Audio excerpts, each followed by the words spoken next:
Hello, a very good morning all of you. 10th मार्च सुबह 8 बजे the Hindu editorial में आप सभी का स्वागत है। सबसे पहले तो बधाई हो भाई, इंडिया मैच जीत चुकी है। तो आप लोगों को कैसा फील हुआ कल रात में? कैसा लग रहा था आप लोगों को जब आपने देखा कि फाइनली अब ट्रॉफी हमारी हुई? कैसा लगा? मजेदार ना? कुछ लोगों की आंखों में तो खुशी के आंसू भी आ गए होंगे, कुछ लोगों ने तो भर भर के पटाखे छुड़ाए होंगे। चलिए, वेरी नाइस, बहुत ही व्हाट अ मॉर्निंग इसको बोलते हैं। व्हाट अ मॉर्निंग, इतनी बढ़िया बढ़िया न्यूज आती रहे रात में तो फिर मॉर्निंग की तो क्या भाई बात, वाह भाई वाह हो जाएगा। पहला वर्ड शुरू करते हैं वो कैब का स्लैमिंग। आज का पैराग्राफ भी बहुत इंटरेस्टिंग है, बहुत बढ़िया दिमाग वाला पैराग्राफ है। फिलहाल पहला वर्ड है स्लैमिंग। स्लैमिंग का मतलब होता है किसी को क्रिटिसाइज करना, नीचा दिखाना। नीचा दिखाने को हम SURE सेंसर बोलेंगे। अच्छा, CENSOR क्यों नहीं बोलेंगे? क्योंकि इसका मतलब अलग होता है। सेंसर का मतलब होता है जब हम किसी सीन को मूवी से काट देते हैं, हटा देते हैं, रिजेक्ट करना, काट देना, हटा देना, दैट इज सेंसर। ठीक है।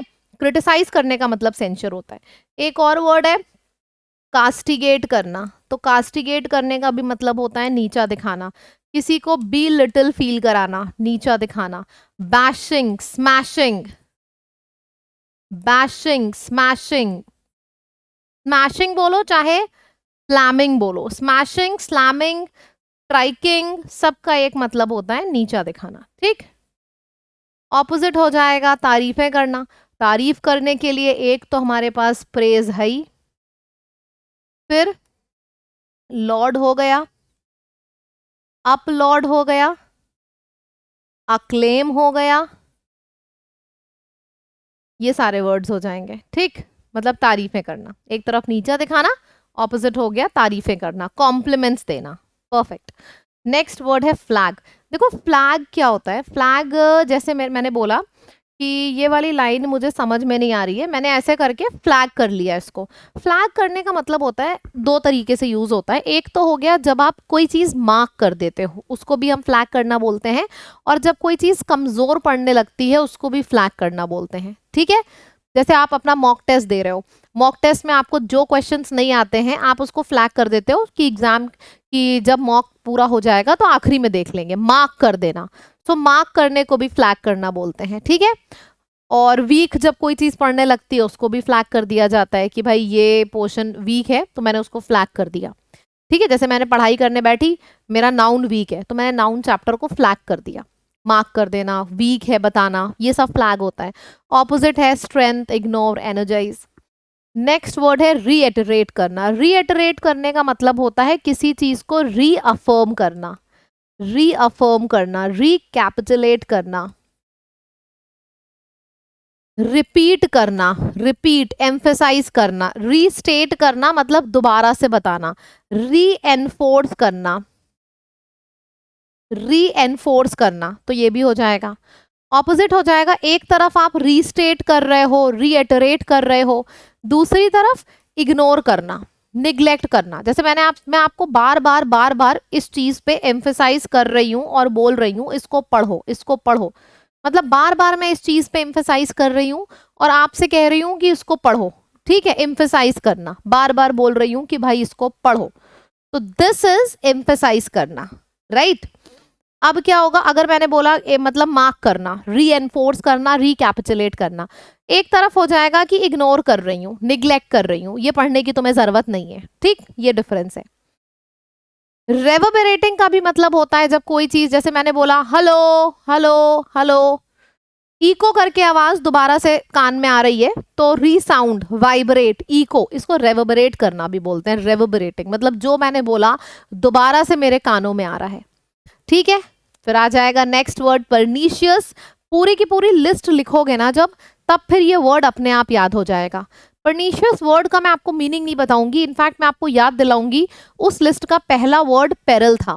पहला पेरल है, फिर क्या आया था? पेरल, इम्पेरल, थ्रेट, मेनेस। तो पेरल, इम्पेरल, थ्रेट हो गया, मेनेस हो गया, और कौन सा वर्ड था? डेट्रीमेंटल, डेट्रीमेंटल, डिलिटीरियस, फिर ये वर्ड ये जो वर्ड यहाँ पे है कहाँ गया, परनीशियस, फिर परनीशियस आ जाता है, फिर नॉक्शियस आ जाता है। तो ये सारे वर्ड्स आते चले जाते हैं। इन सब का मतलब होता है कि जब कोई चीज बहुत ज्यादा मतलब डेंजर हो, डेंजर, हजार्डस, ये सब तो फिर हम लिख ही सकते हैं, ठीक है। डेंजर, हजार्डस, ठीक, ये सब आ जाएगा। ऑपोजिट हो जाएगा, बिल्कुल भी हार्म नहीं पहुंचा रही है, मतलब हार्मलेस, बेनिफिशियल, कंस्ट्रक्टिव, तो ये सारा आपका ऑपोजिट हो जाएगा। वंडरफुल। आगे बढ़ते हैं हॉरेंडस। देखो हॉरेंडस का भी मतलब वही होता है, ध्यान से इस शब्द को देखोगे तो यहाँ पे एच और डबल आर आ रहा है। किसी भी शब्द में एच और डबल आर आता है तो ये हॉर वर्ड बना कहाँ से है, हॉरर से बना है, एच और डबल आर आ रहा है। हॉरर मूवी देख के ना, मतलब हॉरर मूवी बड़ी मतलब डराने वाली होती है ना, डराने वाला, एक्सट्रीमली बैड। कभी हॉरर मूवी का भूत देखा है, गंदा लगता है, अगली, एक्सट्रीमली बैड, शॉकिंगली बैड। तो हॉरर से रिलेटेड जितने भी वर्ड्स हैं लिख दो, हॉरिड, हॉरेंडस, अबहॉरेंट, हॉरिड, हॉरेंडस, फिर ड्रेडफुल, डायर, ड्रेडफुल हो गया, डायर हो गया, ये सारे वर्ड्स आ जाएंगे फिर हमारे पास, क्योंकि हम लाइन से पूरा लिखते जा रहे हैं ना, यहाँ पे ये आ जाएगा इस तरीके से ना। वो कोई चीज बहुत डरावने वाली होती है तो डॉन्टिंग आप लिख सकते हो, माइटी लिख सकते हो, MIGHTY, माइटी। तो ये सारे वर्ड्स हो जाएंगे डराने के लिए। डायर, ड्रेडफुल, डायर ड्रेडफुल लिखा है, हाँ लिखा है, ठीक है। ऑपोजिट हो जाएगा बहुत अच्छा experience, pleasant, wonderful, delightful experience, perfect. Next word है एमिटी। अच्छा, एमिटी वर्ड का मतलब क्या होता है, जब हम बात करें AMI आ गया शब्द में, AMI आ गया, और AMI का मतलब तो होता है दोस्ती, फ्रेंडशिप, है ना, आपस में बहुत अच्छे बॉन्ड है। तो आप लिख सकते हो amiable, amiable, amicable, affable, Amity, आप ये सब लिख सकते हो। एमिएबल, एमिकेबल, एफेबल, एमिटी, ये सारे वर्ड्स आ सकते हैं। फ्रेंडशिप, हार्मनी, गुडविल, ठीक है, ये सब आ जाएगा। जितना भी आपका AMI से रिलेटेड है सारा यहाँ पे आप लिख सकते हो, ठीक है। बहुत अच्छे अच्छे वर्ड्स हैं, हमें एग्जाम में भी बहुत हेल्प मिलती है, क्योंकि एग्जाम्स में भी बहुत ज्यादा पूछे जाते हैं। CAMARA, कमैरिडरी, एक ये भी वर्ड है, बहुत पूछा जाता है, ठीक है। और कैसे इसको याद करेंगे, कैमरे में हम किसकी फोटो लेते हैं, कैमरे में हम फोटो लेते हैं जो हमारा दोस्त होता है, दुश्मन की नहीं लेते।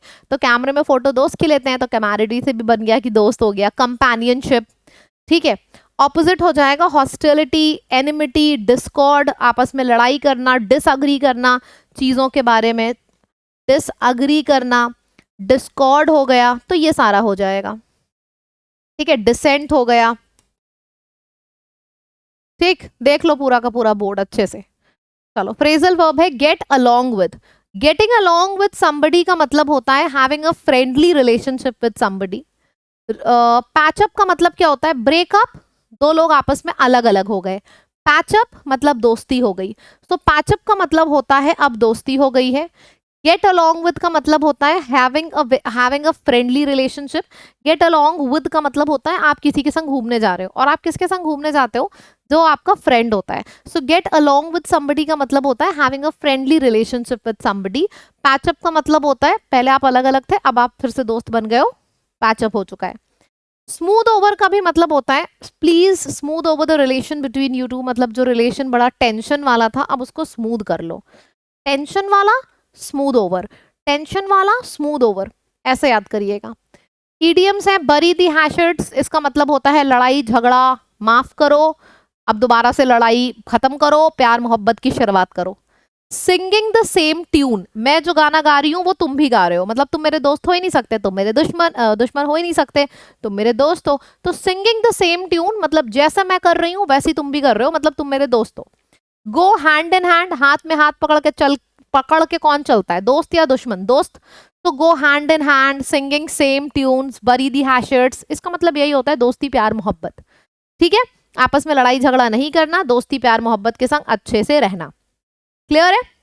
सही है, इसका मतलब आपका यही होता है। आगे बढ़ते हैं।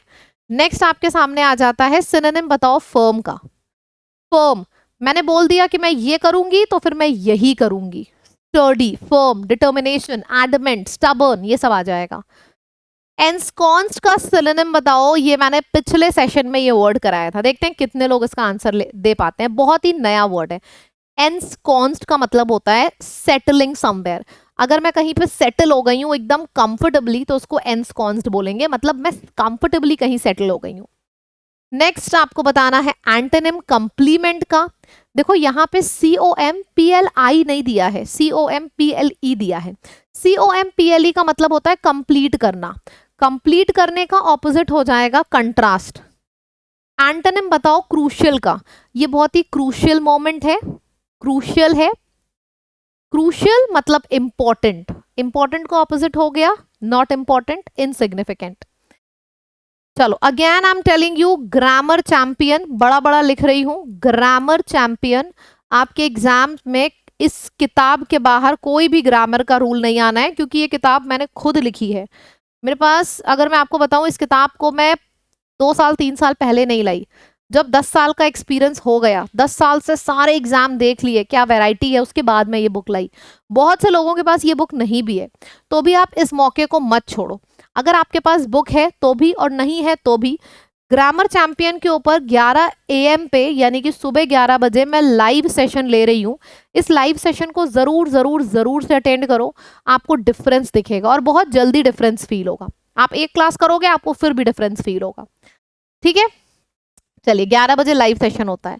अब हम रीडिंग करने जा रहे हैं डाइवर्सिफिकेशन के ऊपर। बहुत प्यारा पैराग्राफ है आज का, मैं इसको थोड़ा सा ऊपर करके ऐसे कर दूं ताकि आपको पूरा पैराग्राफ दिखे। सबसे पहले तो पैराग्राफ का स्क्रीनशॉट लिया करो, ठीक है, ठीक है। अब मैं इसको पढ़ूंगी, अपने से मैच करना सभी लोग। फेब्रुअरी शार्प राइज, मतलब फेब्रुअरी में कोई चीज ऊपर गई है। क्या ऊपर गई है? मंथली सर्विसेज, अच्छा, परचेजिंग मैनेजर्स इंडेक्स यानी कि PMI फेब्रुअरी का ऊपर गया है, 59 तक पहुंचा है। अच्छा, अब मैं आपको समझाऊं कि परचेजिंग मैनेजर्स पावर PMI होता क्या है। चलो इमेजिन करो कि किसी की चाय की दुकान है। अब चाय की दुकान में वो सुबह जब अपनी चाय की दुकान खोलता है तो उसके यहाँ बहुत ढेर सारे सुबह सुबह चाय पीने वाले लोग आते हैं। 100 लोग आ रहे हैं, बड़ा खुश है कि भाई मैं चाय की दुकान खोली 6 बजे, मुझे लगा था कोई नहीं आएगा, 100 लोग आ गए, बहुत पैसे आ गए, मतलब उसका प्रॉफिट हो गया। फिर कुछ 2 महीने के बाद वो दुकान खोलता है, कोई आया ही नहीं, मतलब कि उसका लॉस हो गया। तो कोई ऐसा इंडेक्स होता होगा ना बिजनेस में, जैसे उस चाय की दुकान पे एक छोटी लेवल का बिजनेस है, कंट्री वाइड कुछ तो ऐसा होता होगा इंडेक्स जो बताए कि बिजनेस और इकोनॉमी ऊपर की तरफ जा रही है कि नीचे की तरफ जा रही है, इन्वेस्टमेंट करना चाहिए कि नहीं करना चाहिए। तो ये सारी चीजें PMI इंडेक्स बताता है, ठीक है। PMI इंडेक्स अगर 50 से ऊपर है मतलब बिजनेस इज ग्रोइंग, एंड 50 से नीचे है मतलब कि इट इज श्रिंकिंग। अब समझ में आया PMI क्या है। अब आगे बढ़ते हैं। तो फेब्रुअरी में खुशी हुई कि PMI इंडेक्स 59 पहुंचा, 50 के ऊपर है।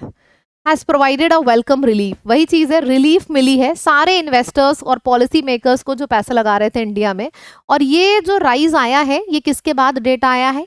इससे जस्ट पहले GDP का डेटा आया था, GDP नंबर्स में भी ग्रोथ थी, और ये डेटा रिलीज किया था नेशनल स्टैटिस्टिकल ऑफिस NSO ने दिसंबर क्वार्टर में, current fiscal year Q3 quarter 3 में ये डेटा रिलीज हुआ था GDP का। उसके बाद ये PMI रिलीज हुआ, 59 पहुंचा, इससे थोड़ी राहत मिली। ये फेब का PMI है। जनवरी का कितना है देखते हैं। Strong rebound in the service PMI, मतलब ये it is a very strong rebound. Rebound का मतलब होता है जब कोई चीज खराब हो रही हो दोबारा से एनर्जी में उठे, तो this is a strong rebound. क्यों स्ट्रॉन्ग रिबाउंड बोला गया है?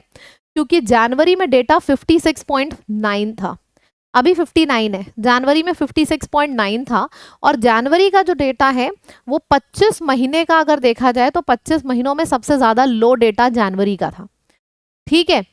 It helps to offset the decline in the manufacturing PMI, यानी कि आपका बताया जा रहा है जनवरी से भी पहले, which fell to a 14 months low of 56.3 in Feb, ठीक है। अब ये बताया जा रहा है कि ये डेटा 14 महीने का लो था 56.3, उसके एवज में बढ़ोतरी आई आपकी, जो कि पहुंचा, कहाँ गया, ये 56.5 और अभी आ गई बढ़ोतरी फेब में जो कि पहुंचा 59।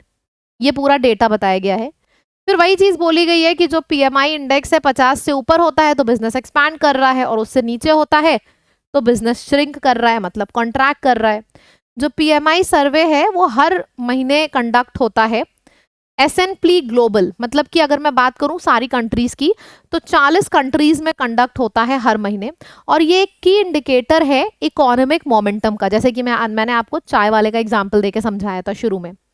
The fact that manufacturing and services sectors that have accounted for about 80% of India's GDP, ये एक फैक्ट है कि जो ये मैन्युफैक्चरिंग और सर्विस सेक्टर जो है, इंडिया का जीडीपी जब निकाला जाता है ना 80% मैन्युफैक्चरिंग और सर्विस सेक्टर से आता है। So this counts about 80% of India's GDP.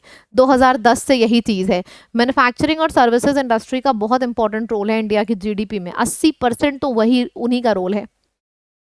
Remain in expansion mode, और ये अभी भी एक्सपैंड कर रहे हैं, ये चीज इंडिया के लिए पॉजिटिव है। सोचो जीडीपी 80% डिपेंडेंट है मैन्युफैक्चरिंग और सर्विसेज पे, और मैन्युफैक्चरिंग और सर्विसेज एक्सपैंड कर रहे हैं, तो ये तो इंडिया के लिए अच्छी बात है ना। So it's a positive note.